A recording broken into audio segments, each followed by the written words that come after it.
welcome to The Other Side, Mississippi Today's political podcast.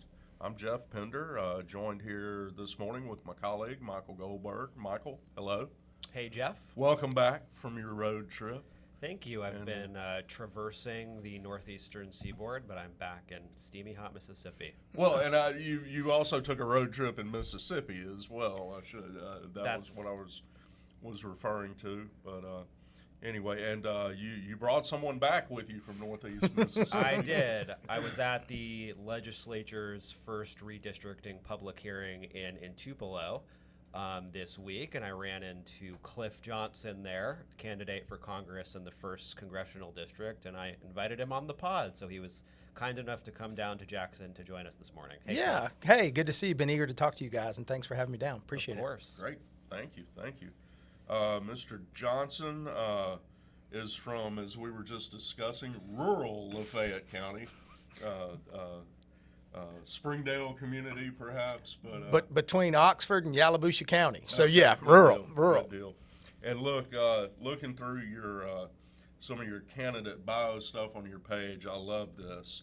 You and your family have 2 pigs named Pumpkin and Butterbean. Yep. One of which I believe has been on some campaign ads. Absolutely, already. yeah. Okay. Very popular. 11 chickens and 1 lazy dog. Big girl, lady. I can appreciate I have Yeah. a lazy Yeah. dog as well. You've been an attorney 34 years, I believe, from what I read. That's right. Graduate of Mississippi College or Mississippi Christian. That's We've what gotta they learn tell me now. Yeah. To change. Graduate of Columbia University School of Law. You worked for the DOJ. You were an assistant U.S. attorney in Mississippi, right? That's correct. Back during the Clinton administration. Right. Prosecuted healthcare fraud cases. Healthcare fraud cases. I recall that. And more recently, you've been with the MacArthur Justice Center at the University of Mississippi. 12 years. Man, it goes fast. It flies, really right? does. It really does. Great job. Love it. You know, we do civil rights litigation across the state, and I get to work with students. So the best part of that job is I get to do civil rights work, which really means a lot to me as someone who cares about Mississippi and working folks. And in addition to the classroom stuff, which is great, most importantly, I get to continue to litigate, which I love, and I get to do it alongside students. So I have 8 students a semester who take my substantive class, and then they work with me on actual cases. So great gig, and I'm really fortunate to be there. Some of those cases, as I recall, have included, you did a lot of work trying to shut down what was called debtors' prisons. Yeah, it's amazing. Yeah, right, Jeff? I mean, the fact that they still exist, and it's part of this, I mean, it feeds into conversations I know we'll have about the struggle people are having, affordability, poverty, you know, doing this in the poor state Mississippi. But yeah, courts across Mississippi still locking people up in the jail for being too poor to pay fines and fees. And we were aghast. And there have been municipalities across the state that get so frustrated with people's inability to pay fines that they revert back to practices that have been illegal for more than 160 years, you know, just locking you up because you can't pay $600 or $1,200 on traffic tickets and misdemeanor fines that have built up over time. So we've done a lot of litigation around that, and a lot of education too. A lot of it's explaining to these judges, you know, who say, well, if you don't do what I say, I get to lock you up. It's like, well, you know, there are limits though, right? And we don't criminalize poverty. Let's give people a payment plan.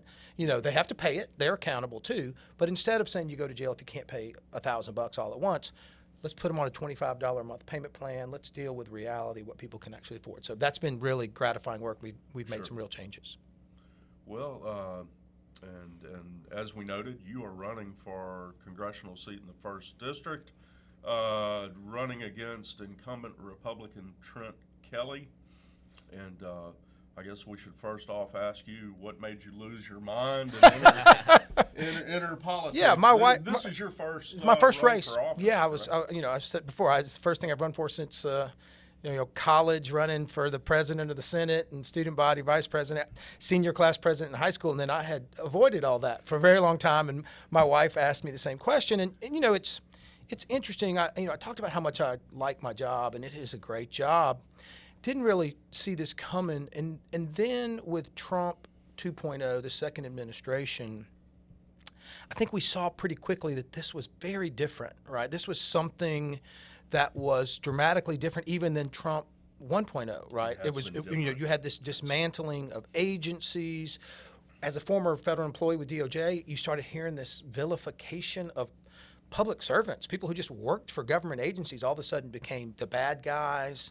We saw, tens of thousands of people get fired, and we realized that there was this concentration, attempted and ultimately successful concentration of power in the executive branch in a way that I think is really troubling to people of all political persuasions, because it gets that balance of power, separation of powers out of whack.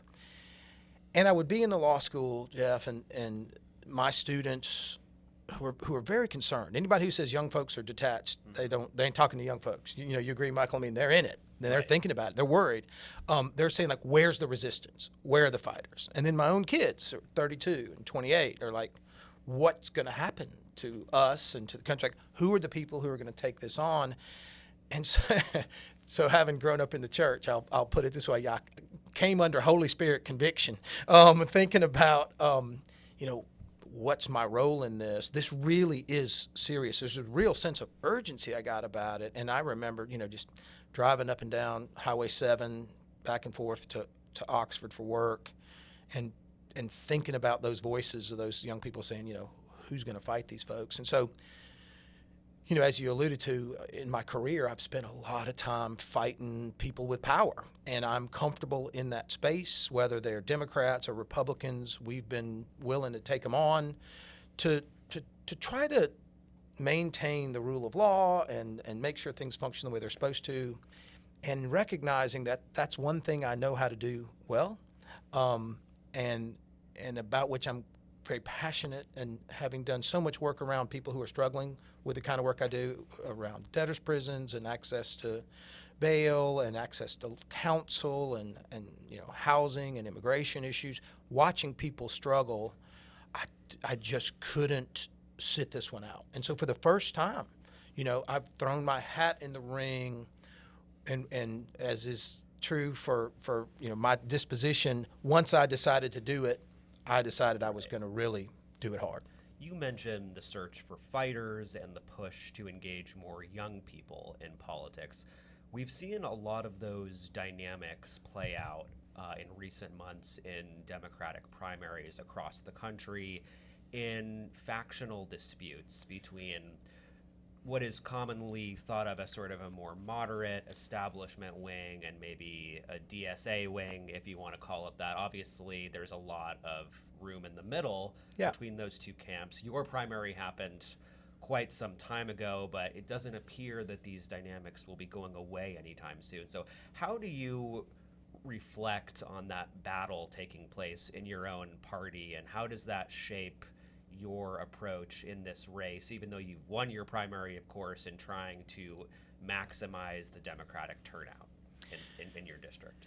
Yeah, and I think, Michael, it's always been true that there's been young folks who have pushed establishment, pushed us older folks. I'm 59 now, running my first race, and so I born in '67. I've seen these tensions in different forms, and so I think the first thing you have to do is you have to take it seriously, right? I mean, there's this loud voice and outcry, and so there's a reason for that. And so one of the things I know, one of the benefits of being in a university is I hear graduates of law school, right? So these are people who are in a pretty privileged situation who can't take certain jobs they'd really like to have because they wouldn't be able to buy a house, or their notion that they'll ever be able to buy a house is in doubt. The median age for first-time home buyers now is 41. I hear students saying, my partner and I, my wife and I, wanted to have kids. We think that may not be possible for us. And so we know that there are people who are deeply concerned about financial systems and structures, about the way we've, quote unquote, always done things, and why can't we do it a different way. So when people get to that point of building a resistance to the status quo, you better pay attention or you're going to get run over. And so I hear those voices. I see them across the 1st District. I mean, we're not detached from that in the 1st District. There are young people who identify as democratic socialists who are in my ear talking about what they want. And what I think is important is to recognize a couple things, Michael. One is a lot of those policies to me, that are around economic opportunity, getting a fair shake. I want a chance to make a living, just like my parents and grandparents did. I don't want to be part of a generation that's not going to do as well.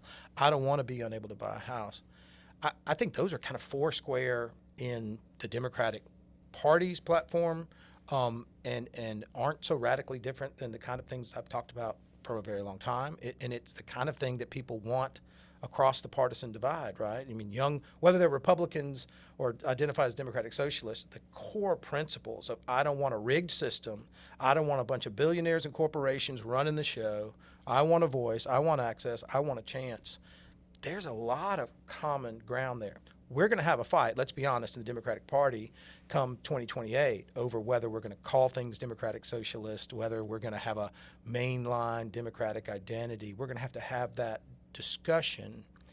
But I think it's really important to speak to those people who are identifying in this more progressive wing of the party and take very seriously their concerns and talk about them and listen to them, because it's a function of, it's a natural, I think, manifestation of a system that just doesn't work for so many people. We were talking about the media environment, and the fragmented nature of it before we started.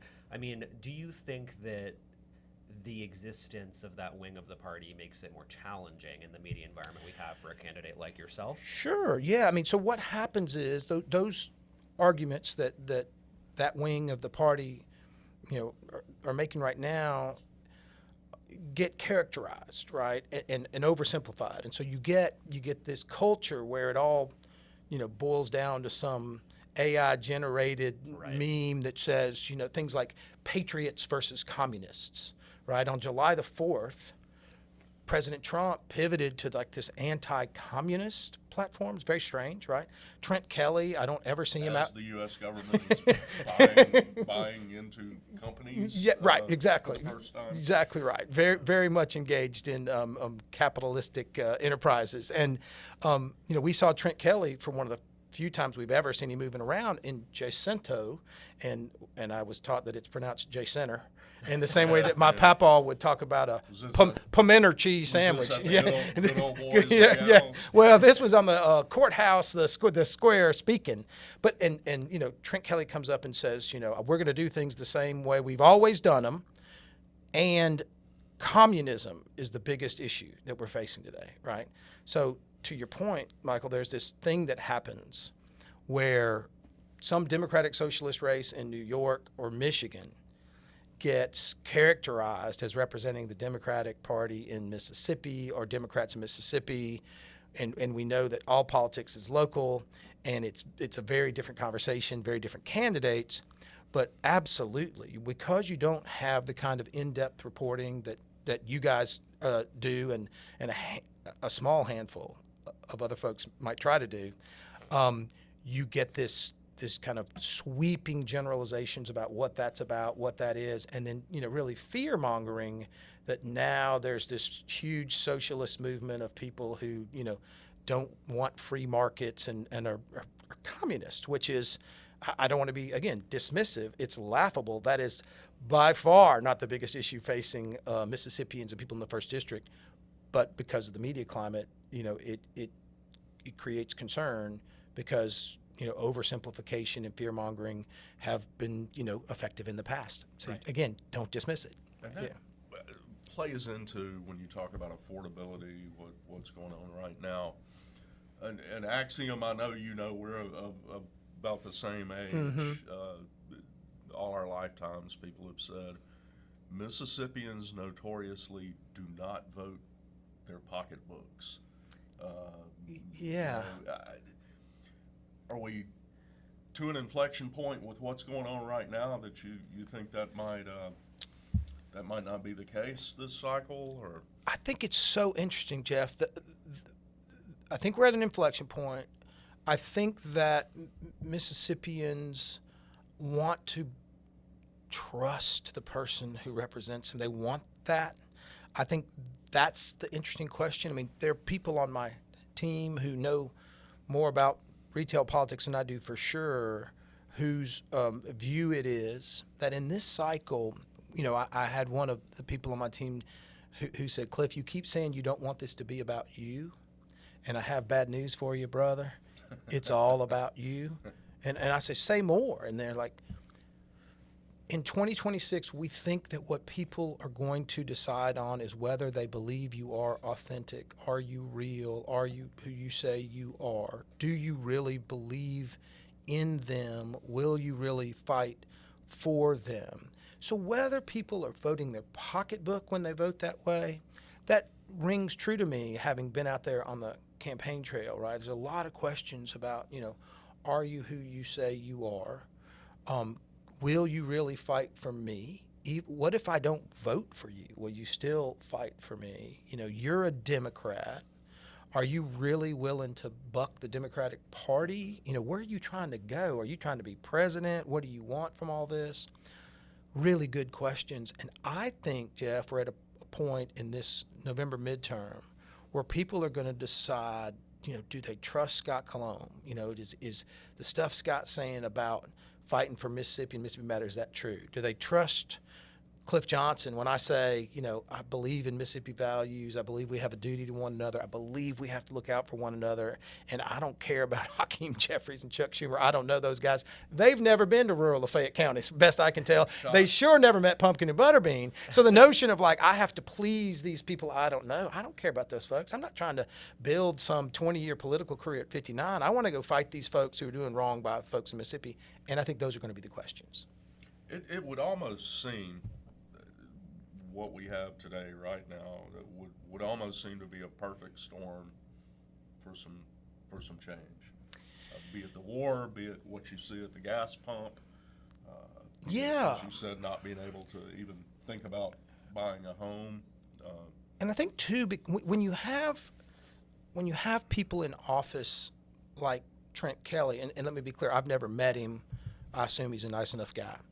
But what I'll say about him is, who's been in politics for so long and has been part of this kind of the way we've always done it, political game where, nearly $3 million in corporate PAC and dark money in his, campaigns, where, he spent nearly $250,000 on what we call, from Tylertown, fancy meals in D.C., spent nearly $50,000 on trips to Las Vegas. Very much needs to please President Trump, knows that, if he breaks ranks, he's going to get massied. And, there's going to be a primary. He won't get the chairmanship of Armed Services in the House, right? There's all these constraints on these people who've been playing the game. I think you're exactly right, Jeff. People who are outside of that, people like me who, I don't take corporate PAC money. I don't think we should be trading individual stocks.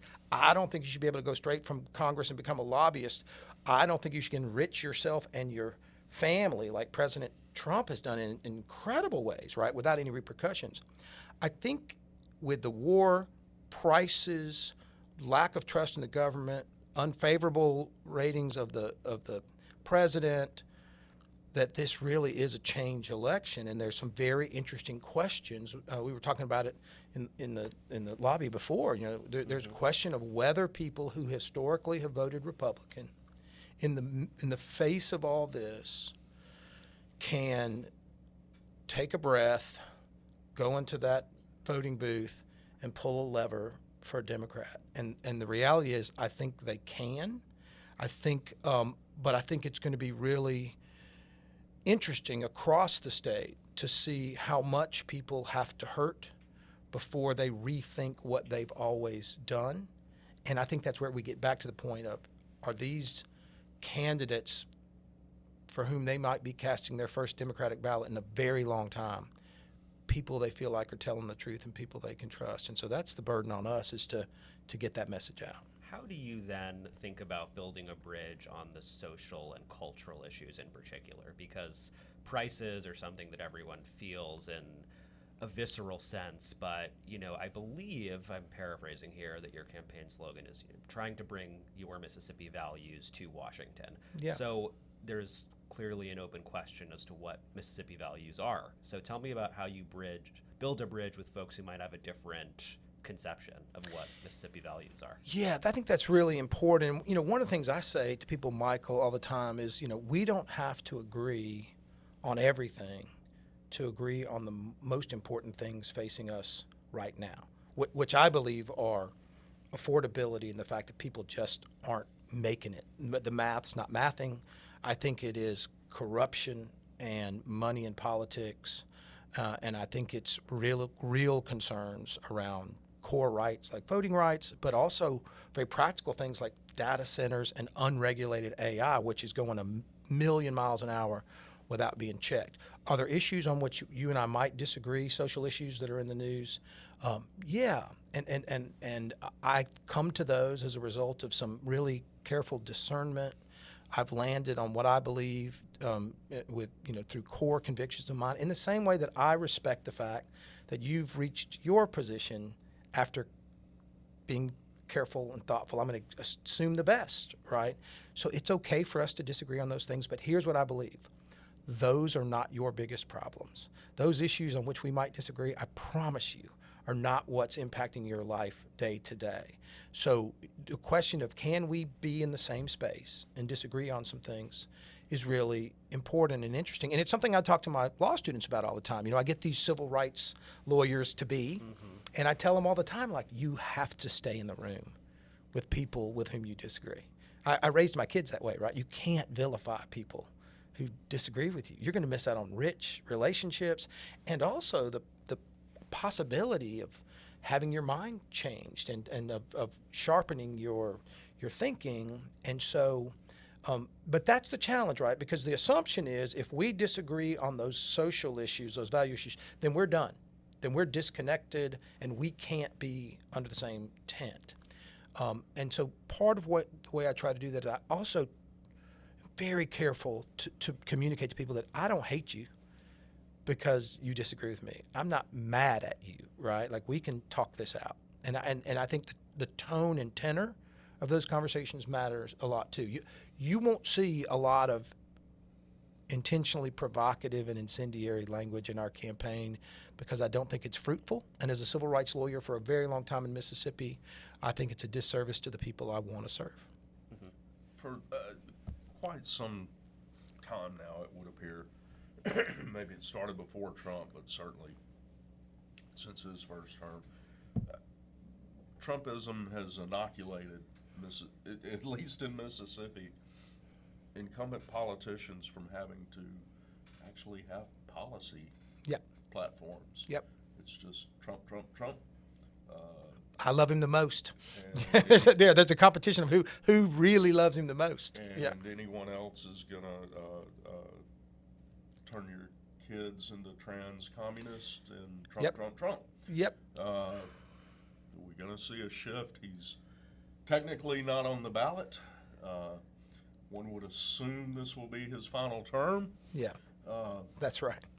Are we about to see a shift where voters look more towards policy, where our politicians have to come up with policy proposals? And well, here's where I think we're gonna have to put the burden on Democrats in some way, and that's this. It appears that Democrats are going to win the House. They may win the Senate. When Democrats get elected, we have to deliver, and we have to deliver in ways that don't reflect a disregard for those people who didn't vote for us, right? Part of it is we have to run candidates who aren't afraid about talking about hard things. I'm glad you're raising these social issues, Michael. We have to take those on, head on. Can't be afraid to recognize that those things matter to voters, maybe more than they are important to us as core issues in a campaign. We're seeing, Jeff, out there on the streets, a number of Republicans who will come up to us and say, okay, I think I might like you. Maybe. but I'm not sure I can do it. I'm not sure I can vote for a Democrat, right? And I really appreciate that. Yeah, find out or Jeff. I mean, you took the words right out of my mouth. Right, The number of people who've expressed concern that the people with whom they go to church or their dinner club or the guys at the deer camp or the fishing camp, right, or just the people with whom we spend time or share a tent, with tailgating, if they found out I voted for a Democrat, right, what would become of us, right? There's fear of that kind of social isolation. Now, to those folks, I say, it's none of their business who you voted for. We do get to go vote in private, and you don't have to tell everybody. The other thing I've been telling people, Jeff, and I've put some social media videos out to this effect, is you don't have to become Facebook official with me, right? You don't have to proclaim that I hereby announce that I'm a Democrat for all purposes. Be a Republican. Be a Republican outwardly, publicly, and vote for candidates who you think have the interests of the district at heart, who really are free, who really are independent-minded enough to do right by the district. And, you can do that quietly and try it on for size. What I say when in a U.S. House of Representatives race is like, look, that's a 2-year term. That's fast. If we go up there to resist what I think is a very dangerous concentration of power in the executive branch and a real, misplaced priorities approach to governing, and you don't like what you see, you got 2 years. Vote me out. Send me home, right? And I think that there are more than a few Republicans who feel like they don't have a home. They realize that MAGA's not it. They thought maybe they could go with it for a while, but now they're looking for something else. You talk about the division in the Democratic Party. That's real, and we have to take it seriously. But what I'm seeing is a number of homeless Republicans who don't know where they fit. We're trying to convince them that, look, we're with you. We're going to disagree on some things, but we want what you want, and we're not going to embarrass you, and we're going to work hard for Mississippi. And we'll see if they can land with us. But if they don't, I'm pretty convinced, to your question, Jeff, that they're done with MAGA. And it's going to be, not only are we going to have interesting conversations at the national level as Democrats for 2028, I think the Republicans are going to have a reckoning, because I think there are plenty of Republicans like my mother and father who are Republicans, and I think voted for me in the primary. But they are Republicans. I'm my sister and I are the only Dems in the family, right? Whatever this is, that's not me. And I think there are a lot of Mississippi Republicans who feel that way. They don't want all this ugly, as we say. They want to talk about first things first. And they're tired of all the Trump stuff. It's been nonstop Trump for so many years, and they're tired of this. It's all about him and ballrooms and reflecting pools and this war that, he's endless war that he said we weren't going to get in, and none of this makes sense to people. But we have to give them somewhere to go. Well, you've been putting in the shoe leather, definitely, and shaking babies and kissing hands, exactly. as they say. Yeah. Beyond affordability, what else are you hearing from people as you go out and about? Anything that's really surprised you as far as top of mind issues? I think. As a first-time candidate, so much of this has been in education, and one thing that is discouraging is how detached people feel from their leaders, right? The notion of nobody's listening to me, which affects voter turnout, right? So for example, with Congressman Kelly, the biggest complaint I've heard, bar none, is that nobody ever sees him. Hadn't had a town hall in forever. They don't know who he is. He's not asking, how am I doing? And that's not unique to him. Other politicians as well, they get elected and they disappear. And so I think there's this malaise that develops when it's like, these people say they represent me and my values, or that Mississippi matters, or that America first, or make America great again. And they come through with their slogans, and they see me at election time, and then we never hear from them again or see them, and it doesn't matter who wins. things are going to be the same for me. I mean, that's a sad state of affairs, Jeff, and people feel that. That's very common conversation I have, and it bleeds over into that issue about how much money there is in politics. There's so many people in Mississippi who can't contribute to a political campaign. That's why it's so hard to raise money as a candidate here, right? And I understand it. They're just trying to make ends meet, and then you got to buy book bags and school supplies in August, and then your mechanic tells you have to change your tires or your brake pads, and now your budget's blown.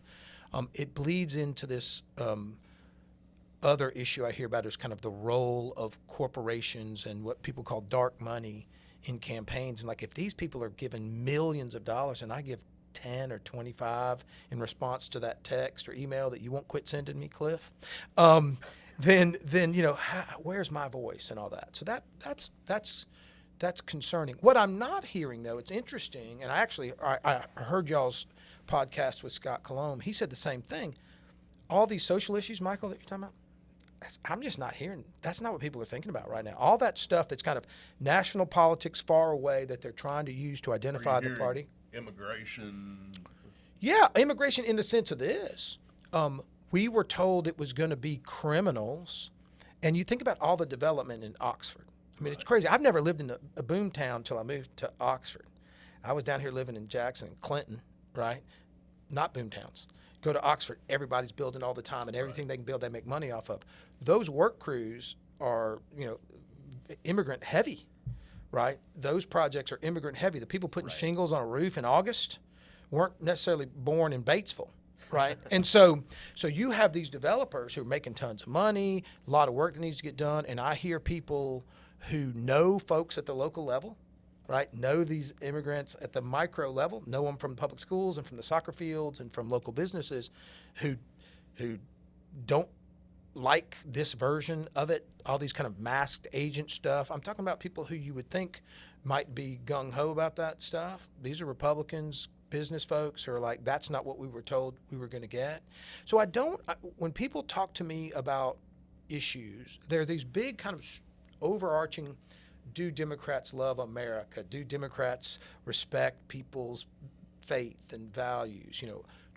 This notion of kind of traditional identity. Mm-hmm. Are we connected to that, or are we, a bunch of weirdos who don't love God and don't love America and don't respect veterans, right? And that's an easy answer to give. And I've talked about, my own faith quite a bit and how it shaped me to become a civil rights lawyer, to care about these issues, but people are concerned about that. Before we let you go, I did just want to ask, you mentioned you're a civil rights lawyer, you are helping train the next generation of civil rights lawyers. It's pretty unmistakable the place that civil rights law has in the movement and the ideology of Trump, both 1.0 and 2.0. So you often see the Civil Rights Act cited by leading thinkers on the right as giving rise to DEI, and other sort of elements of the law that the Trump coalition is not in favor of. So what has that been like to see civil rights law being weaponized in such a manner, and what does it say about where we're going? Yeah, it's really cynical, right? And it feeds into kind of the darker angels that are out there, resentment politics, or why do these people get special treatment? Why should they have some special status? We've seen the gutting of the Civil Rights Division at the Department of Justice, which is of tremendous concern, should be to all of us.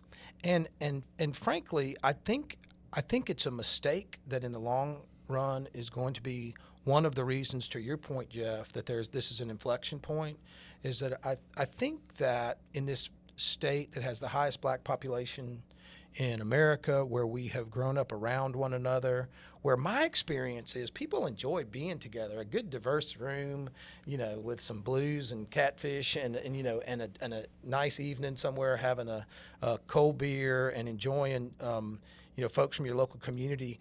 People know one another. They know one another from high school football games. We're not mad at each other like that, right? They're creating the source of division. They're creating a narrative about why people shouldn't be afforded these basic opportunities at housing, voting, economic opportunity, getting a mortgage at a fair rate, being policed in the same way, same access to justice, nothing extraordinary, right? Not you get to, here's $1 million because we feel bad about the past. That's not what any of this legislation's about. And I think it's a miscalculation. It's real. You've put your finger on something there. But when I moved through Mississippi in the 1st District, I think people care about one another in these local communities. I think all anybody wants is like, look, give me the same chance as anybody else, right? Give me a fair shot. Let me be able to make my bills, send my kids to school, maybe take a vacation, once a year. I want to go out to eat every once in a while. And then mostly leave me alone, right? I mean, I'm getting that from a lot of people. Like, I want to be left alone. Don't tell me what to think. Don't tell me who I got to like and who I don't, who I have to hate. Just give me a fair shot and leave me alone. I think that's a pretty fine objective for a politician like me and for what we want to do with government. Fair shot and leave them alone. I have a probably final question. We'll let you close. But are we likely to see a debate in this race, or honestly, are we likely to see a debate? Period. This midterm. Man, we've put it out there. We put it out on social media. I'll debate you anywhere, anytime. I'll be there. Will you, Trent? No response. What we see, not only are we not seeing debates, Jeff, we're not seeing campaigns, right? I mean, to this point, Trent Kelly has put up a couple social media posts where he went to some factory and took a picture alongside Cindy Hyde-Smith, and still not holding town halls, not even engaging with any of the issues that we've raised. And I think it's a real disservice. People want a debate. People want a discussion about what's really good for us and what's not. Which of these national policies are good for people in Maryland and New Mexico and Montana, but not good for us, right? How do we parse this out? And they're not given that opportunity. So I was a debater in high school and college, and they called that clash.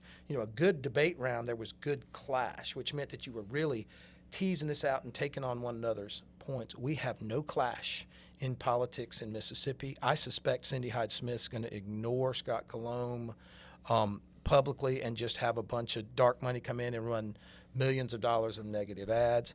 And I don't have any sense that Trent Kelly is going to engage with me or with this race in a meaningful way. And that's a shame. That's too bad. I think the voters deserve a lot more than that. Okay. Well, again, House District 1 Democratic nominee Cliff Johnson, thank you for joining us. And I'll let you close if you want to address voters with some parting message here.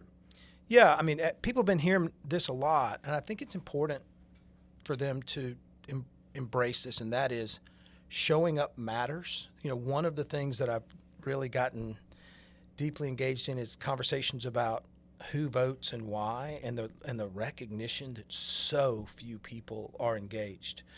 So few people are, reading the news, talking about these campaigns, and then and ultimately as a result, showing up to vote. And this sounds so cliche, but I'm very serious about it because I think it has positive implications for people who have the focus that I do on people and on putting Mississippi issues above national politics that are very different in some instances from what we need to be focused on. And I think the more people engage with issues and show up to vote, invest in a campaign, give somebody $5 and take a side, that we're going to see through participation a much healthier political process and much more accountability on the part of politicians. I announced earlier I'm running on transparency and accountability as kind of core principles, and that accountability comes at the ballot box. And right now, there's woefully insufficient accountability. That's why people come home and they don't run races and they can run on memes and ads, because there's not enough people demanding more. So put it to us, politicians. It's funny for me to even call myself that. For those of us running for office, make us earn it. make us earn it, is what I would tell folks. And look, change is coming to the 1st District. We can feel it. And so keep an eye on this race. I think we're going to see some surprising numbers. Thank you, sir. Thank you so much. Thank you. Good to be with y'all.